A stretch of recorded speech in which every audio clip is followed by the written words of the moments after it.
Walkman, l'émission musique du GOP Radio. Bonjour à tous et bienvenue sur l'émission Walkman, l'émission culturelle du GOP Radio, la radio du 12. Et aujourd'hui, on va s'intéresser à une artiste, Louise Awa, qui vient nous présenter son nouvel EP Défaite, sorti le 31 octobre dernier. Bonjour Louise. Hello, ça va ? Oui, merci. Et toi ? Oui, ça va super. Merci d'être venue au micro du GOP Radio. Alors, pour commencer, pour que nos auditeurs te connaissent un petit peu mieux, je voudrais te laisser te présenter en quelques mots. Oui. Et après, j'ai quelques petites questions de réponses tac au tac pour qu'on te connaisse un petit peu mieux. Ok, ça marche. Ok. Voilà. Alors, je te laisse te présenter en quelques mots, peut-être. Bien sûr. Donc, je m'appelle Louise Awa, je suis une chanteuse plutôt à l'univers pop. Ouais. Et j'aime bien dire que je suis une jeune femme dans la vingtaine qui raconte un petit peu ses mésaventures, ses tribulations.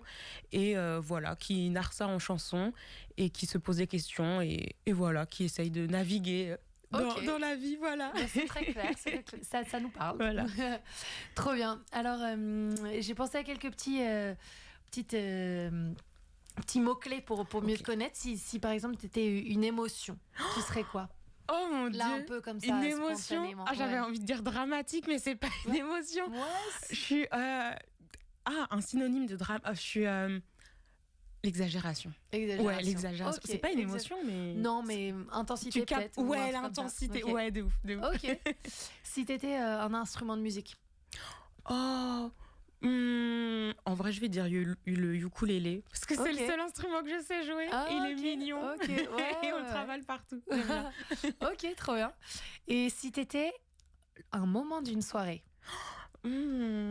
Bah franchement, je suis la descente. Je gère pas bien. Je suis la descente quand ça commence à y aller un peu trop fort. Ouais. Ok.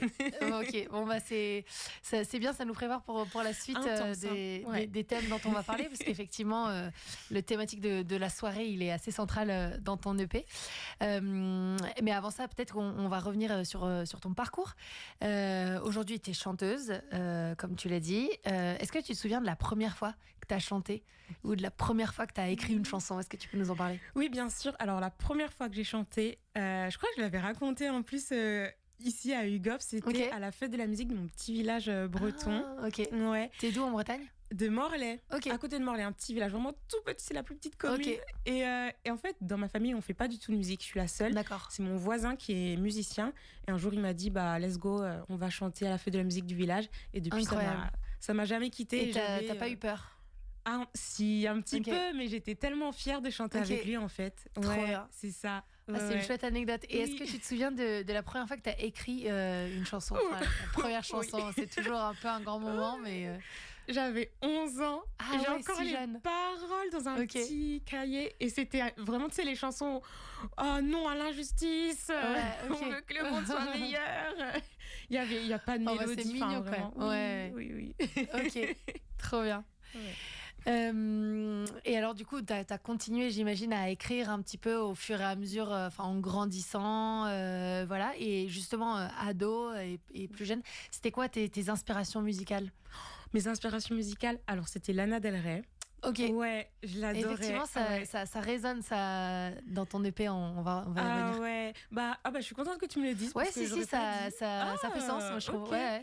Vraiment, Lana, et de l'autre côté, c'était Nicki Minaj. Alors là, pour le coup, rien à voir. Okay. Mais en replay à chaque fois dans ma chambre. Donc vraiment, Lana et Nicki. Ouais. Ok, donc un grand écart, mais à la fois... Oui. C'est bien, il faut de tout. Hein. C'est ça.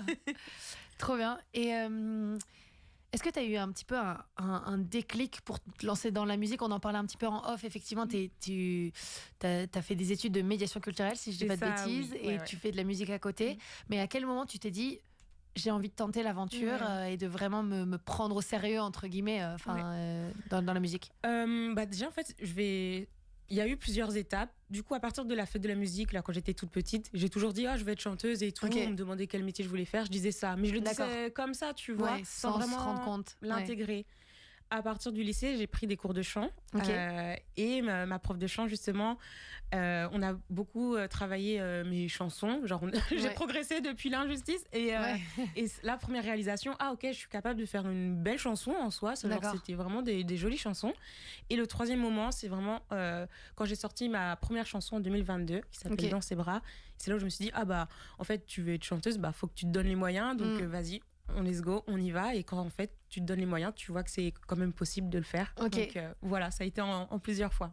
Oui, c'est ça. Donc ça a été un peu un parcours. Et t'as toujours plutôt eu confiance, tu dirais que t'as plutôt confiance en toi dans ton parcours musical, ou t'as eu des hésitations, on a dû te pousser, ou plutôt tu t'es...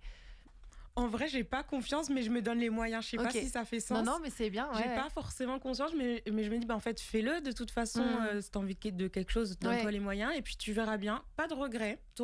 Tu fais tout. Tu fais en sorte que ce soit possible. Donc voilà, et puis j'avance jour après jour. Franchement, c'est ça mon motto aussi. Voilà. C'est intéressant parce que on entend souvent parfois des gens qui ont envie de se lancer, qui osent pas, peut-être même des auditeurs qui nous écoutent, ils se disent moi aussi j'aimerais bien écrire des chansons, et voilà. Mais donc c'est chouette de voir qu'il y en a qui y croient, donc mais que ça marche. Mais en vrai, faut essayer, faut se lancer un peu dans le vide, mais en fait on voit que c'était pas une si grosse chute et que tu peux gérer. Et ta prof de chant, elle t'accompagne toujours? Non. Non, d'accord. C'était quand j'étais encore au lycée en Bretagne, mais vraiment, elle m'a vraiment beaucoup Maintenant, t'es en solo dans ton aventure. Oui, c'est ça. Mais merci à elle. Bien sûr. Et alors, on va en parler effectivement. Donc, tu sors ton deuxième EP Défaite, et donc t'en avais sorti un avant. Est-ce que tu peux nous en parler? Il parlait de quoi, cet EP-là? Oui. Alors, il s'appelait Harmonie, et c'était en collaboration avec un beatmaker qui s'appelle Doogie. Et on a vraiment mêlé nos deux univers. Donc, il y a plusieurs sonorités. Donc, il y a de la pop, il y a du R&B, il y a un peu de zouk, voilà. Et le thème central, en fait, c'est l'amour. Chaque chanson parle un petit peu de l'amour, désabusé, l'amour fantasmé, la déclaration d'amour. Et donc... tout cela est relié par les harmonies. Donc, on a fait un beau travail harmonique derrière. Et il s'écoute d'une traite. Ça veut dire qu'il n'y a pas d'interruption, en fait. Il y a des transitions entre chaque chanson. Donc, il s'écoute vraiment dans l'ordre. Et encore une fois, ça fait une petite histoire. Trop bien. Je crois que j'aime bien les histoires. C'est super intéressant. Donc, en fait, ton premier EP a été fait en collaboration. Donc, c'est ça. Ton deuxième EP, là, celui-là, c'est ton premier projet solo. C'est ça, à mon nom. Quelle fierté. Incroyable. Trop bien. Et effectivement, il s'appelle donc Défaite, qui est un mot qui sonne à première vue assez sombre. Quelle est l'émotion, tu dirais, qui résume un peu cet album, l'ambiance générale, pour résumer? Oh là là, je vais te dire encore un mot, mais c'est pas une émotion. J'avais envie de te dire introspection. Du coup, une émotion qui est liée à l'introspection, je sais pas. Introspection, ça marche aussi, bien sûr, ça me va très bien. Je dirais que c'est un peu le mot derrière, Et pourquoi ce mot défaite? J'ai cru comprendre qu'il avait un peu un double sens. Exactement. Je te laisse nous révéler le secret. Eh bien, alors, défaite, à l'oreille, on peut aussi comprendre des plus loin fête. D'accord. Voilà, c'est le thème de la soirée. Et voilà, en fait, je dis l'introspection parce que c'est à travers cette métaphore de la soirée qui permet un peu de dresser un constat de la façon dont on interagit avec le monde, on va dire. Donc voilà, et défaite parce que la soirée se termine mal, quand même. Oui, voilà, c'est ça. T'es plutôt optimiste ou pessimiste dans la vie? Et en vrai, je suis optimiste. Ok. D'accord. Donc non, mais il faut, parce qu'effectivement, c'est un double sens. Il y en a un qui est un peu plus positif que l'autre, donc je me permettais la question. Je me dis, peut-être que. Non, c'est quand même. On y croit parce que, en fait, la personne qui vit tout ça, elle se rend compte qu'elle le vit. Je trouve que c'est le premier pas pour s'en sortir et pour sortir un peu du schéma vicieux dans lequel t'es coincé. Donc, c'est quand même positif. Quand t'es coincé dans un schéma, à partir du moment où tu t'en rends compte, c'est le premier pas pour en sortir. Je redis la même chose. Mais voilà. C'est clair. C'est plutôt positif. Et justement, donc si je me trompe pas, le premier single de l'EP, c'est Tous les mêmes, qui était sorti en 2024, qui est hyper entraînant et tout. Alors, c'est ce que j'ai lu en préparant cette interview. Il me semble que c'était 2024. Début 2025. Voilà, c'est ça. Donc l'année dernière. Et est-ce que c'était ça, justement, le point de départ pour écrire cette EP-là? Quel était un peu le processus? Exactement. Pourquoi d'ailleurs, en fait, la soirée, le thème de la soirée? Je voulais écrire une chanson bien pop, bien radiophonique, qui rentre dans la tête. Et quand j'ai composé cette chanson avec Dougie d'ailleurs, et ben les paroles qui sont venues, c'était un petit peu les gens sont tous les mêmes, un peu une hymne dans lesquelles les gens peuvent chanter et du coup se reconnaître. Ouais. Et après j'ai eu envie de développer ce thème-là de la soirée, parce que je trouve que c'est central, plus ou moins central à nos vies.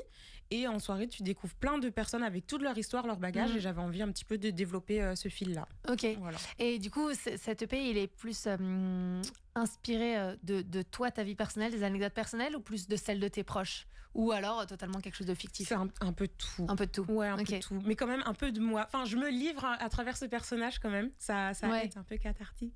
Oui, voilà. Mais sinon, après, j'invente ou je grossis les traits, tu vois. Oui. Ok. Ouais. Pour pas que aussi peut-être les anecdotes se reconnaissent par les gens qui les ont vécues ou quoi. Ok. Donc tu considères que c'est thérapeutique pour toi d'écrire? Oui, totalement. Ouais.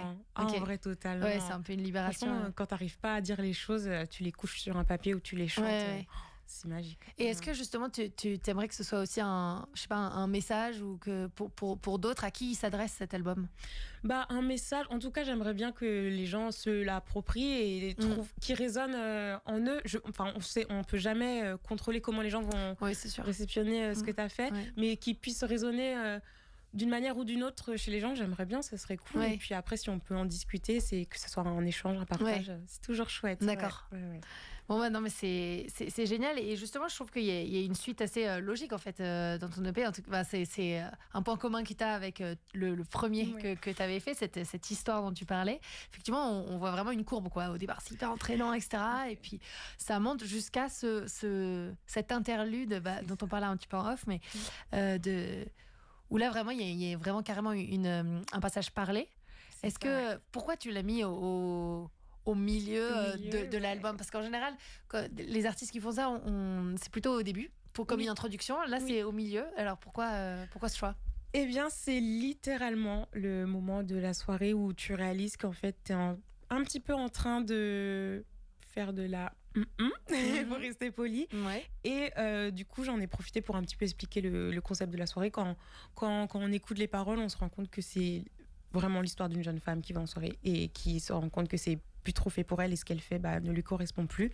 Et c'est elle, en fait, qui se parle à elle-même, à la troisième personne. Et c'est vraiment le moment en soirée. Je trouve qu'on en a tous un où tu dis peut-être là j'ai un petit peu abusé, c'est plus si agréable qu'au début. Voilà. Oui, donc c'est moins vraiment une explication, mais plutôt une manière de lire lire plus explicitement dans les pensées de cette personne. Exactement. Qui est en train de... Ok.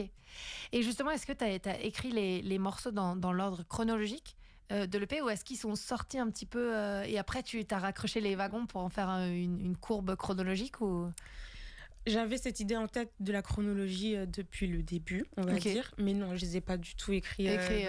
Oui, j'avais écrit, on va dire, La fièvre la nuit, le climax un petit peu avant le tout début de l'EP. D'ailleurs, le tout début de l'EP, c'est le dernier morceau que j'ai composé au dernier moment. Oui. D'accord. Ouais. Donc du coup, vraiment, j'avais cette idée, mais ça s'est pas du tout fait. Ça s'est pas fait dans l'ordre. Ouais. D'accord. Et donc on a parlé de cet interlude de milieu de P qui est un peu le climax, et puis après on enchaîne sur des morceaux beaucoup plus calmes, beaucoup plus introspectifs aussi. Et tout à l'heure tu vas nous interpréter L'après-minuit, qui fait partie des derniers morceaux de l'EP que tu as enregistré ici chez Hugo. Donc voilà, petite dédicace si vous voulez venir enregistrer vos EP ici. C'est génial. Pourquoi tu dis dans la chanson « Je déteste l'après-minuit ». Pourquoi tu détestes l'après-minuit? Je déteste l'après-minuit, parce que je peux plus me voiler la face. Parce que, voilà, là... c'est le moment de vérité. Exactement, la soirée est terminée, tu rentres chez toi et tout ce que tu avais tenté d'oublier te revient en pleine figure et c'est pas très agréable. Et voilà, c'est ça, c'est le dévoilage de face, on va dire. Et je déteste cette impression. Voilà. Donc c'est pour ça que je vais retourner en soirée le lendemain. Oui, voilà, c'est ça. J'allais te poser la question, t'es quel type de personne en soirée? Plutôt du genre à sortir pour oublier les problèmes, ou pour danser, pour voir ses potes? Ça dépend les soirées, mais on va dire que les soirées qui sont mal passées, c'est toutes les soirées où justement je suis sortie pour les mauvaises raisons et pour oublier les problèmes.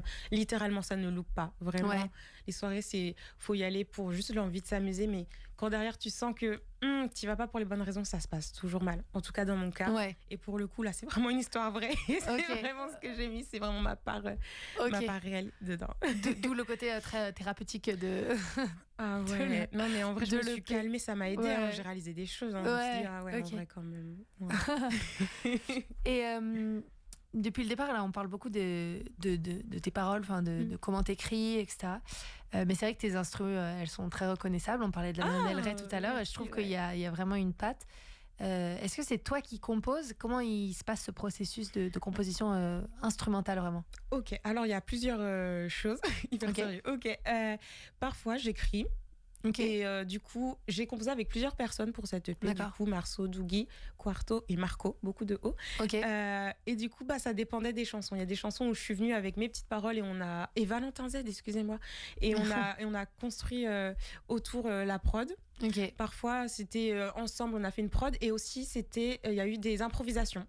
Aussi. D'accord. Ouais, l'après-minuit et la fièvre la nuit sont le résultat de 2 improvisations que j'ai fait. Incroyable. Et on les a retravaillées par derrière. Donc du coup, il y a eu ces trois choses. Donc c'est vraiment un travail de collaboration. Disons, c'est pas, t'as pas par exemple passé commande auprès d'un producteur, ou d'un compositeur que tu connaissais, quoi. Mais c'était vraiment c'est ensemble. Moi, je maîtrise pas la MAO. Tu vois, la musique, bien sûr. Ordinateur. Mais je suis toujours là pour dire ce que j'aime ou ce que j'aime pas. Et j'ai toujours une idée de ce que je veux dans la tête, où je veux comment ça sonne. Donc tu es capable de dire, de donner ta direction. Oui, quand même. Ouais. Et justement, comment tu as composer cette team, j'allais dire. Comment vos chemins se sont croisés? Oui, en vrai, c'est au gré des rencontres. Marceau, c'est un ami à moi, on se connaît depuis la fac. Quarto, c'est le producteur d'une autre chanteuse, Ruti, voilà, que j'ai rencontré lors d'un concert. Pareil, Marco, et puis Valentin Z, je l'avais DM sur Instagram. Donc voilà, ça dépend. Et voilà, faut oser aussi. Oser DM. Voilà, ça peut rendre des jolies choses. Donc, trop bien. Voilà. Bah oui, non, mais on va découvrir ça à la fin de cette émission. Cette EP, c'est le 2e de ta carrière. Pour toi, tu dirais que c'est un aboutissement ou c'est un début? Non, c'est un début. C'est un début, ok.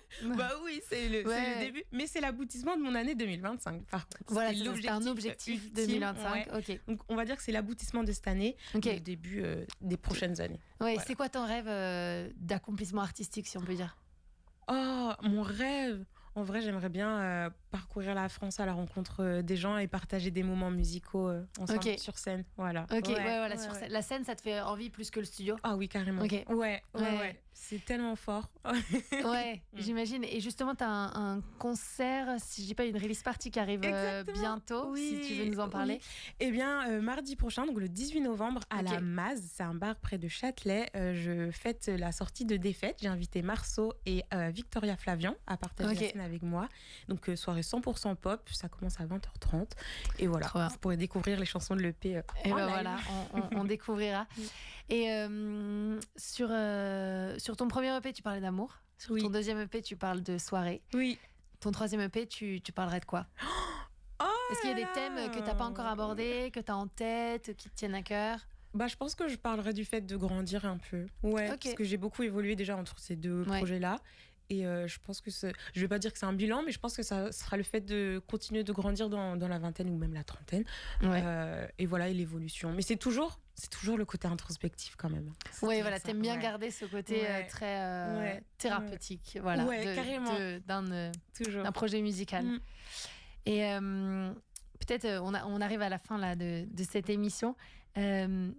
Et il y a sûrement des jeunes qui nous écoutent et surtout peut-être certains qui découvrent le monde de la fête parce qu'on a vraiment une audience très large chez Hugo. Quel conseil tu leur donnerais pour faire face aux excès des soirées, aux solitudes, aux choses qu'on regrette parfois? Est-ce que tu auras un conseil pour eux? Toujours, je vais faire la daronne, mais ne pas tomber dans les excès, mais se dire que si c'est le cas, c'est pas grave, c'est des leçons pour les prochaines fois, et vraiment, les prochaines fois, plus s'écouter. En soirée, parfois, on suit le groupe sans forcément réfléchir. Si au fond, toi, tu sais que non, c'est pas ce dont tu as besoin sur le moment, ne le fais pas. Et si tu le sens pas vraiment aussi avant la soirée, est-ce que tu as vraiment envie d'aller, ou en tout cas... tranquille, mais voilà, ça fait aussi partie du jeu de la vie, c'est pas grave les excès, on est tous passés par là, mais faut faire attention et pas se mettre en danger. Voilà. Très bien. Et merci pour cet entretien. On peut retrouver ton EP, Défaite sur toutes les plateformes de streaming et toutes tes actualités sur tes réseaux sociaux. Ouais. Donc, est-ce que tu peux nous redire peut-être ton Instagram? Ouais, c'est louise.awa, A-W-A, et c'est ça sur Insta, Facebook, TikTok et tutti quanti. Voilà, et voilà, n'hésitez pas à aller la suivre. Merci à toute la régie du GOP Radio, et tout de suite, on écoute Après-midi. Pas du tout. Non, mais ça passe aussi. Je déteste l'après-midi aussi. Pas du tout après-midi. Je me reprends. Tout de suite, on écoute Après minuit par Louise Awa sur UGOP Radio, la radio du 12.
De la nuit m'enveloppe de soupirs, ceux pour lesquels on ressasse les deux souvenirs, ceux pour lesquels on n'avoue pas le plaisir que de les revoir encore à l'infini. Et je suis seule face à mes folies. Je déteste l'après-minuit et je prends peur seule dans la vie, malgré les lumières, je me sens vide.